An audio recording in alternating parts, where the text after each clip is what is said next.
बिहार में पलायन रोकने का जो 2 स्टेप प्लान हम लोग दे रहे हैं, वो पहला कि यहाँ से पूंजी के पलायन को रोककर बुद्धि के पलायन को रोका जाएगा, और जिस दिन पूंजी और बुद्धि का पलायन रुका उस दिन श्रम का पलायन अपने आप रुक जाएगा। अब पूंजी का पलायन क्या है ये आप समझ लीजिए। बिहार में जो लोग यहाँ पर पैसा बैंकों में जमा करते हैं वो करीब करीब 4.5 लाख करोड़ रुपया हर साल होता है। उसमें बैड सीडी रेशियो की वजह से या लो सीडी रेशियो की वजह से करीब करीब 2-2.25 लाख करोड़ रुपया बिहार से बाहर बैंक भेज रहे हैं।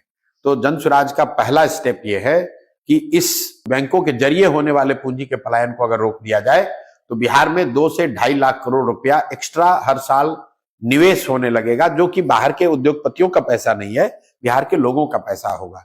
जब लोगों के हाथ में पूंजी आएगी तो निश्चित तौर पर यहाँ कंजम्पशन बढ़ेगा, इन्वेस्टमेंट बढ़ेगा और उससे रोजगार बढ़ेगा, बड़ी संख्या में लोग वापस बाहर नहीं जाएंगे। दूसरा जो हम लोगों ने कहा कि मनरेगा को हम लोग यहाँ कृषि से जोड़ना चाहते हैं, ताकि कृषि आधारित जो मजदूर हैं वो पंजाब और हरियाणा के खेतों में काम करने के बजाय बिहार के खेतों में काम करें। ऐसा नहीं है कि बिहार में खेतों में मजदूरों की कमी नहीं है, यहाँ जो खेती कर रहे हैं वो लोगों के पास मजदूर नहीं है।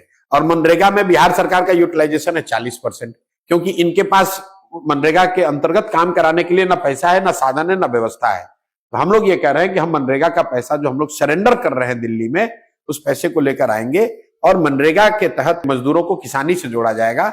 और शर्त ये हम कह रहे हैं कि जो आदमी भी अभी धान गेहूं की खेती कर रहा है वो नकदी की अगर खेती करने लगे तो उसको मनरेगा के तहत मजदूर फ्री में मिलेगा। इसका बहुत बड़ा फायदा ये होगा कि जो कृषि आधारित मजदूर हैं उनको यहीं पे रोजगार मिल जाएगा, पलायन नहीं करना पड़ेगा। दूसरा, मनरेगा में चोरी बंद हो जाएगी, क्योंकि जिस किसान को भी मजदूर मिलेगा उससे वो काम कराएगा।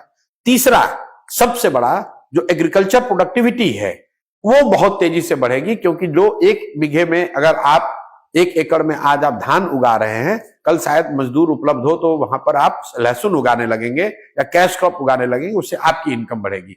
तो बिल्कुल पूरा प्लान बता रहे हैं कैसे बैंकों के जरिए हो रहे पूंजी के पलायन को रोककर श्रम का पलायन रोका जाएगा। दूसरा, बता रहे हैं कि मनरेगा को कृषि से जोड़कर कृषि आधारित मजदूरों का पलायन रोका जाएगा। और तीसरा कि यहां घर घर इंटरेस्ट सबवेंशन की जो स्कीम लाकर हम लोग महिलाओं के हाथ में पूंजी देना चाहते हैं, ताकि घर घर में रोजी रोजगार हो सके। हम लोग ये कह रहे हैं कि 4% सालाना ब्याज पर यहां पर लोगों को कर्ज दिया जाए, ताकि लोग अपने अपने घर में छोटा मोटा रोजी रोजगार कर सके। उससे भी पलायन को रोकने में बहुत बड़ी मदद मिलेगी।